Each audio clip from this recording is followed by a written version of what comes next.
And I'll get started on the PowerPoint. I also want to mention, I don't mind being interrupted. So if there's a question that you have during the PowerPoint, feel free to unmute yourself and ask. You can also feel free to enter it in the chat, and then I'll answer that question once I'm done with the presentation. So either way is good with me.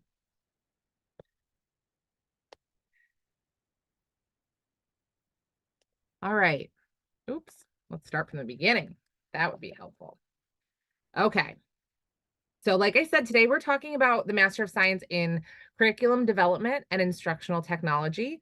Because that is a very long name of a program, we call it CDIT. So that's how I'll refer to it during the presentation. Welcome. We already introduced ourselves, but thank you guys again for being here today. So when we're talking about this degree program, we're talking about curriculum development and instructional technology. How do those two things sort of come together? Curriculum is the what of teaching and learning. So figuring out what it is you're going to teach. What type of knowledge are you going to be sharing with your students? And the instructional technology piece is the how of teaching and learning with an emphasis on the use of technology in your classroom. In this program, students learn to enhance student success by exploring curriculum and instructional design and the effective integration of technology into the learning environment. It supports numerous disciplines within the field of education. So whether you are a teacher in childhood or music or art or biology, this degree is extremely useful, or even some more like broad ways of teaching. So teaching adults, teaching language. This degree can support all different types of education and teaching. Students in this program are prepared to meet challenges in the ever-changing field of education and take on exciting and important roles. Since COVID, I think technology has become even more of an important piece of teaching and different types of classrooms. So I think this program, that's why this particular program is especially exciting. Let's see. Next slide. All right, so this program is designed for professionals wishing to extend their expertise. It is offered 100% online. So that's a huge draw for a lot of students, being able to complete the entire program online. And the other nice thing about the program is that you can tailor the program to your specific background and career goals. Each student is able to complete courses in a chosen area of specialization that is developed with their advisor. It might be tough for you guys to see, but this resource is also available online. So this is something I can direct you to in the future. But this is basically the planning sheet for students who are completing this program that outlines the different courses and categories required to complete the degree program. So essentially what type of courses you would be taking. And we do have a graduate bulletin where you could potentially look up these courses. So for example, you see ETAP 523 is one of the courses that you can take under the instructional theory and technology category.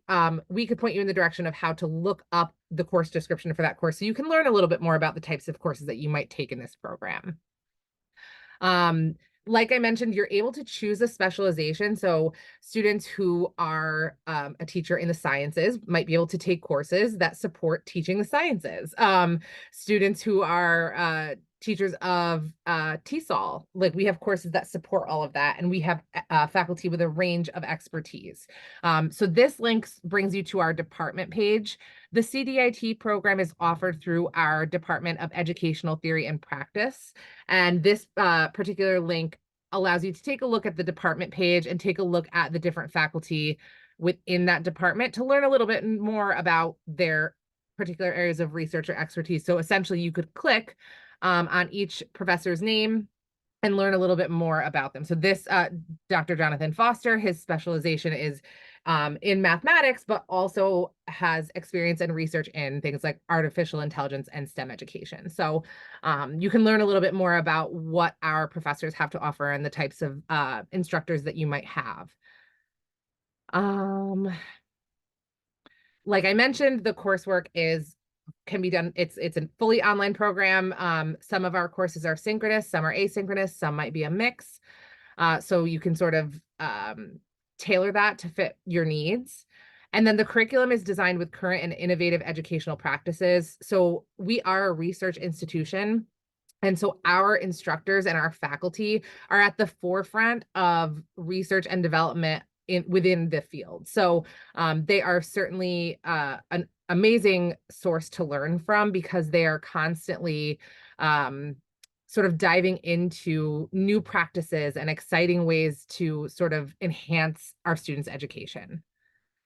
Who is this program for? So I like to categorize it in two different ways. So there's one group of students that this program might be a great fit for, and those would be those who are seeking professional teaching certification in New York State. So those who already hold initial certification in any area, and are looking to earn the master's degree needed in New York State for professional certification.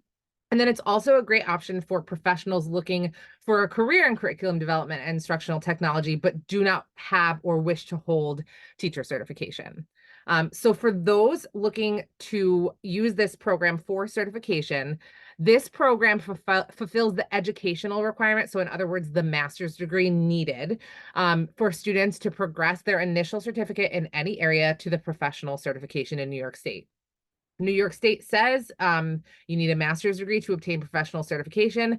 The master's degree may be in the content area of the initial certification. So let's say you have a biology teaching certificate at the initial level. You could certainly go and get a master's in teaching biology or in a closely related subject area. Master's degrees that focus on these different areas, including curriculum, instruction, and instructional technology, are considered to be related to all content areas. So that's why this degree program is so awesome, because you can be a teacher in any area and use this to progress your certification to the professional level. There's just a slightly different process when you go to apply for certification, but my office, the PI Center, is there to help you through that entire process and make that really easy for you. So for those professionals not seeking certification, so that other group that I was talking about, if you do not already hold a teaching certificate, an initial teaching certificate in New York State, this program does not lead to any teaching certifications in New York State. So it only allows you to earn professional certification if you hold initial. However, there are several opportunities for graduates of this program without teacher certification, including positions in government, social service, health-related fields, corporate training, developing educational media products. So when you think about things like Blackboard or Brightspace, sort of like working on the back end of those types of education-based systems, training adult learners, and developing curriculum and instructional technology in other educational settings, for example, higher education. Many colleges and universities will hire an instructional designer to assist their faculty in designing their courses to best meet the needs of their learners. Some frequently asked questions. How long does the program take? Around 1.5 to 2 years of full-time study. So full-time at the graduate level is 9 credits or more. But this depends on a lot of things. So it depends on how you plan to take courses. So if you don't take courses at the full-time capacity, then it will take a little bit longer. But if you take courses over the summer, perhaps maybe not any longer. So it really depends on a lot of things and how you structure your course schedule, essentially. And that's something you can work on with your advisor. Can the program be done part-time? Absolutely. A lot of our students in this program are working professionals who do plan to take the program part-time. There's a 6-year statute of limitations for all master's students at UAlbany from the time that you enroll in a master's level program. And like I said, part-time study is very common in this program. Can my previous graduate coursework count toward this program? Yes. Previous applicable graduate coursework can count toward the master's in CDIT. You would work with an advisor after you enroll to apply for advanced standing. You can bring in up to 6 credits for this program. Considerations when we're considering courses that might be able to count toward the program include content. So does the course match this degree program well? Does it fit in? And length of time since the course was taken. In what ways can I fund my graduate study? So this is a question that I receive a lot, but it's not necessarily my area of expertise. So I can tell you that there are university-wide scholarships. There are also scholarships that are specific to the School of Education, so a much smaller pool of applicants. Those are offered annually, so I can answer some questions about those. There's about 30 to 35 different scholarships offered within the School of Education, and you submit one application to apply to any and all of the scholarships that you're eligible for, and you can do that each year that you're in the program. But for more in-depth questions about tuition, aid, payment plans, and things like that, we do recommend that you reach out to our Office of Financial Aid. Some information for applicants. These are the required application materials. So transcripts from all schools attended, 3 letters of recommendation, at least one from faculty, a 3.0 GPA or higher, a statement of background and goals, and if you have a teaching certificate and you're using this program to advance that teaching certificate, if applicable. It is a rolling application deadline for all terms of entry. We typically recommend that students who are applying, if with a rolling application deadline, just to be courteous of the admissions committee to give them enough time to thoughtfully review your application, about 6 weeks. It is certainly possible to apply with fewer than 6 weeks until the start of the semester that you're applying for. But that's just a general recommendation. So for transcripts, if you've previously attended UAlbany, they already have your transcripts and very likely your previous transcripts, unless you have taken new coursework elsewhere since you've graduated. We consider the GPA from all institutions and levels when looking at applications. You can upload unofficial transcripts to your online application portal from other institutions. However, we will need official transcripts upon admission. So once you're admitted, we would need official transcripts to officially enroll you. Transcripts can be mailed to the graduate school or emailed from your previous institution to our graduate admissions office.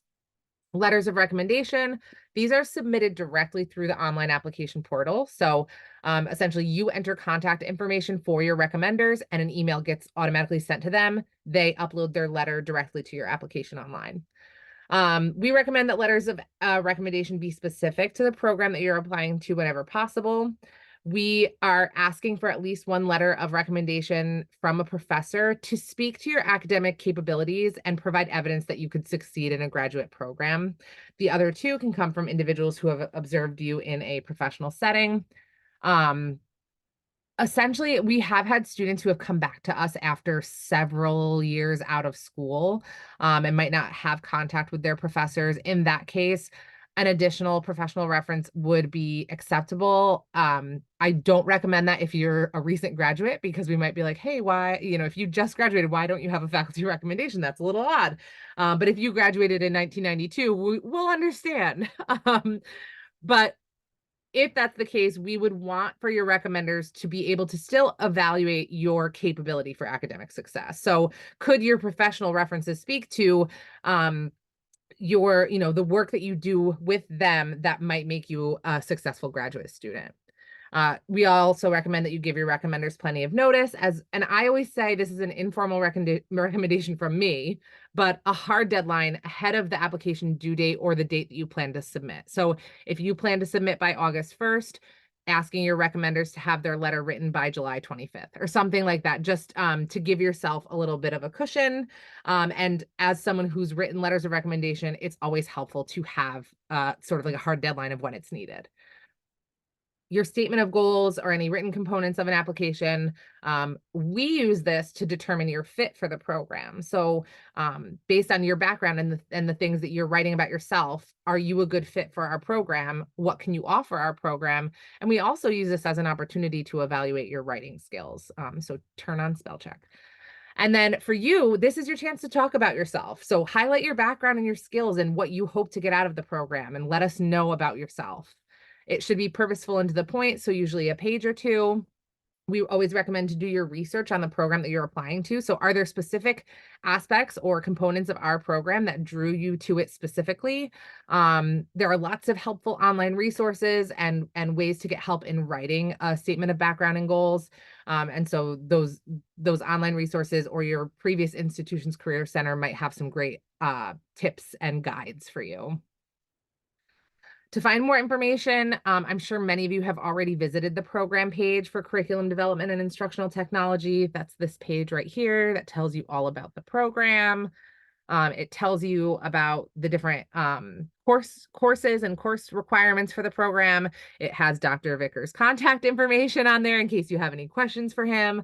I like to point out the graduate bulletin, where's the link right here? So see the graduate bulletin for details.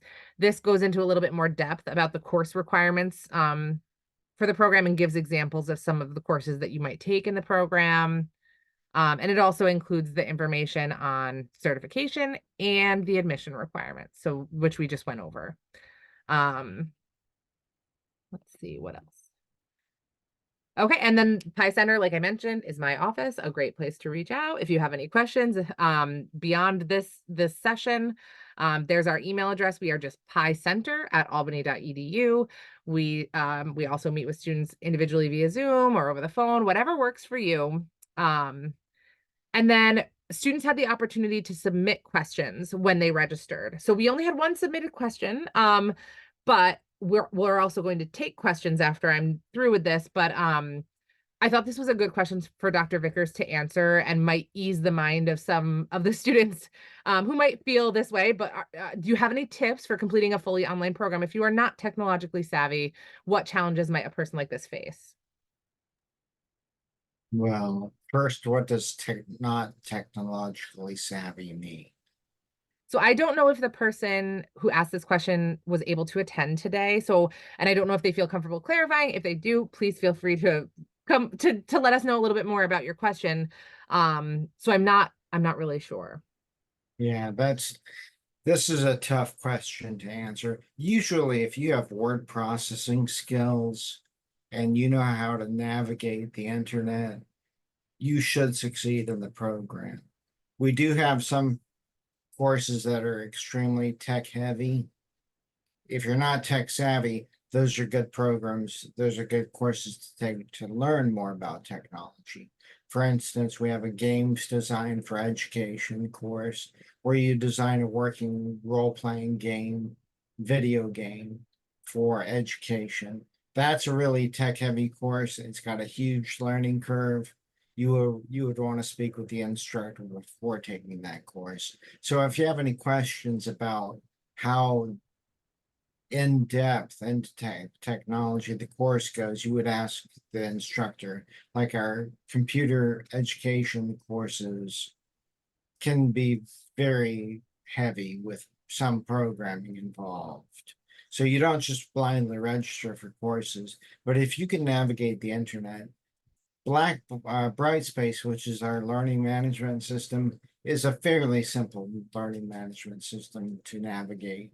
If you know how to upload documents and download documents, you should have no problem or challenges taking a fully online program. Thank you. So that was the only submitted question, but for the people here attending the session, do you have any questions either about things that I covered or questions that you came here with already?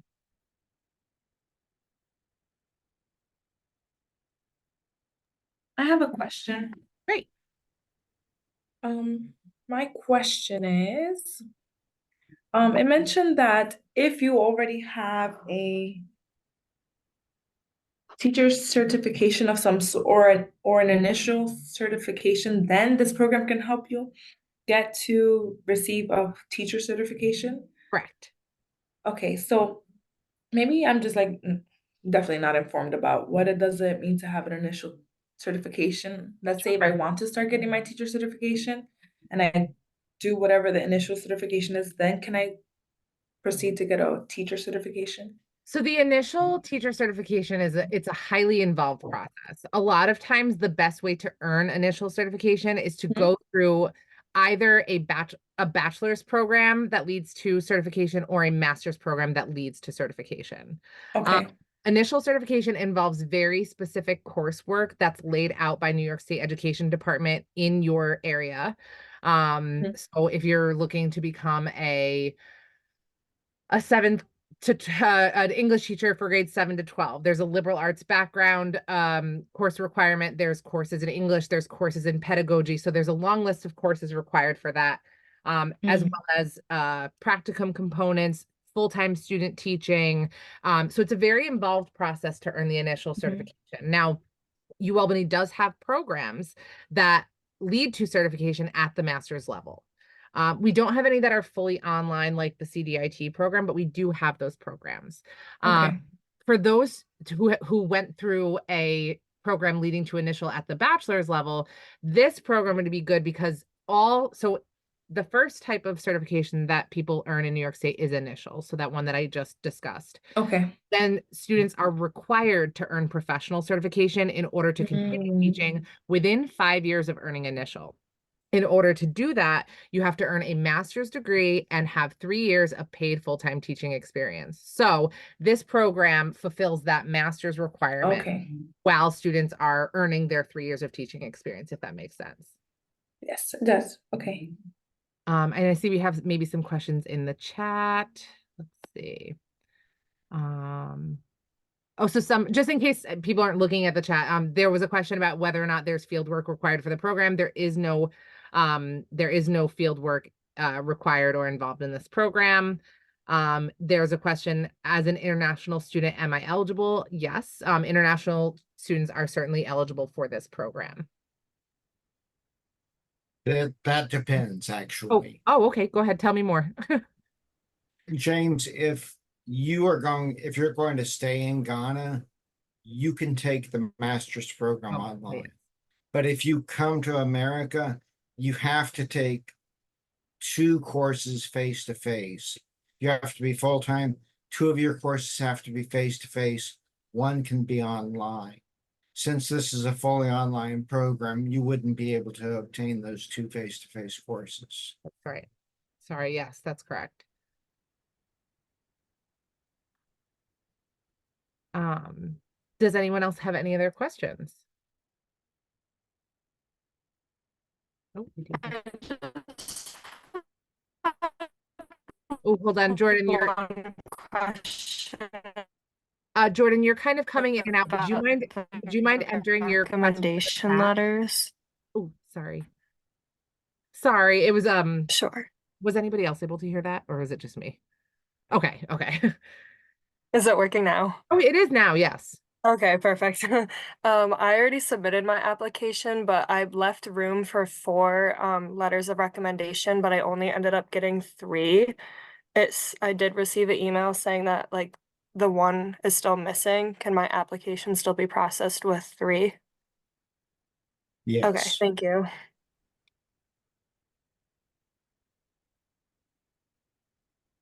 And Jason, do you know if that would automatically be put into the review pile, or should she contact the graduate school to make sure that it moves to the appropriate pile? Let me take a look.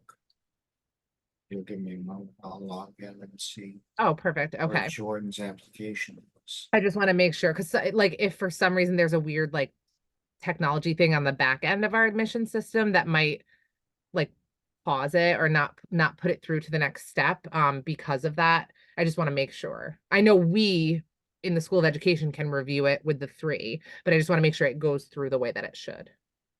Thank you for checking. Let's see. Yeah, you're still in the awaiting materials bin, Jordan, but let me find a piece of paper that doesn't have chicken scratch on it already. And I'm gonna stop sharing. what I'll do is I'll go ahead and send that out for review.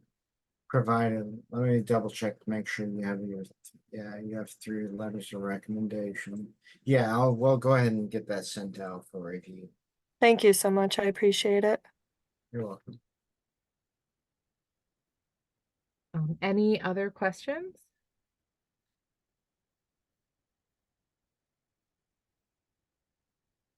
All right. Oh, is there a link to other ed tech courses? Yeah, so here I'll show you guys. I'll share my screen here, and then I'll also provide the link. So if we are looking, this is that program page that I was talking about, and I'm going to go to the graduate bulletin. So within the graduate bulletin, if you go over here to schools and colleges and click on School of Education, this brings you to all of our different departments. And like I mentioned, this program is offered in the Department of Educational Theory and Practice. We love a good acronym here, so we call it the ETAP program, the ETAP department. And so if you click on Educational Theory and Practice courses, oh, shoot. I clicked on the wrong one. I'm sorry about that. Educational Theory and Practice courses. This brings you to all of the courses in the ETAP department, which is where the courses that you would take in this program would be housed. And I'm sure there are some courses that might be restricted to other programs, but a good majority of these courses either are required or might be an option for you in this program. So you can just sort of read. So I will send this link in the chat so that you can explore these courses a little bit further. And we have another question. Are there any opportunities to take graduate business courses for someone looking to add business certification who already holds a social studies initial cert? Jason, do you know if someone would be able to take business courses? How many courses are you thinking, Kyle? Because we do have room in the supplemental course section. Minimal, he said that about 2. Oh, you might be able to take 2. Yeah, I'm probably no more than 2. And the thing is that they have to be related to education in some manner to qualify for the CDIT program. That's the only caveat that there is within the program. And that's universal for most programs. They have to be somewhat related to the program in which you're enrolled. But if you had like a business technology course, that would count probably. If you had any teaching of business, that would count also. Thanks. James, we do have the Masters of Science in Secondary Education program that requires face-to-face courses. That program is not open to international students at this time. Oh, okay. It depends. So there's a lot of caveats there as well, right? So we follow New York State guidelines to determine if a student is eligible for our program. So New York State requires certain citizenship requirements for certification. So students with either citizenship or a similar relief from deportation, such as a green card, are able to apply for our programs. But so if you meet these certain requirements, then it's then you would be eligible for the in-person. And also for the master's in secondary education, you have to have a background in the area that you wish to teach. So at least 36 credits or a major in the area that you want to teach, such as social studies, biology, English. So there are some other requirements there.